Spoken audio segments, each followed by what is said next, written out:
Hi, my name is Isobel. I'm an Aviation Security Analyst at Osprey Flight Solutions, and I'll be delivering this week's update. This week, the Osprey system has registered almost 2,000 incidents, and since last Thursday, the analyst team has published 41 alerts, of which 13 were critical.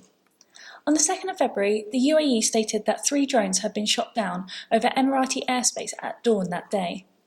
While the UAE has not specified where the drones were launched from, Iraq-based Iranian-backed militant group, the Righteous Promise Brigades, claimed responsibility for the attack, stating that it had launched drones targeting critical infrastructure in Abu Dhabi. This follows recent attacks conducted by the Yemen-based Houthis against the UAE during January, contributing to the increase in activity seen in this Osprey Explore chart for the UAE, as well as further attacks by the Houthis into Saudi Arabia. The Houthis and Iraq-based IBMGs have regularly threatened to carry out attacks against the UAE in recent years for their involvement in the Yemen conflict. This past week has also seen further missile launches by North Korea. On 29th of January, they launched an intermediate-range ballistic missile into the Sea of Japan. Again, the launch occurred with no NOTAMs being issued in advance. This marked the 7th test, totaling at least 11 missiles since the 4th of January, which is the most in a single month ever conducted by North Korea, and it was their first test of a missile with that type of capability since late 2017. Other critical alerts issued over the past week have also included a rocket and drone attack targeting Baghdad Airport, which resulted in damage to a runway and 2 passenger aircraft.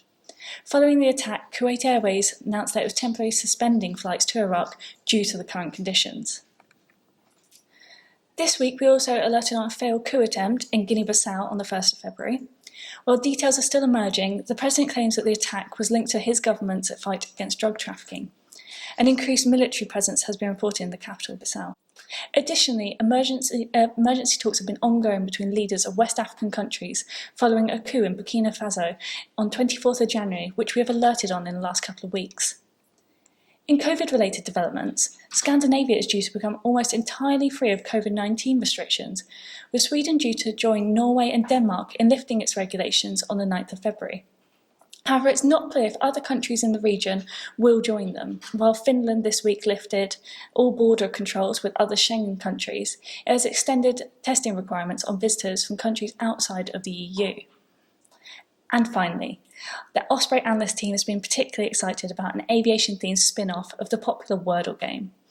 We anticipate heightened levels of competitiveness in the office over the coming weeks.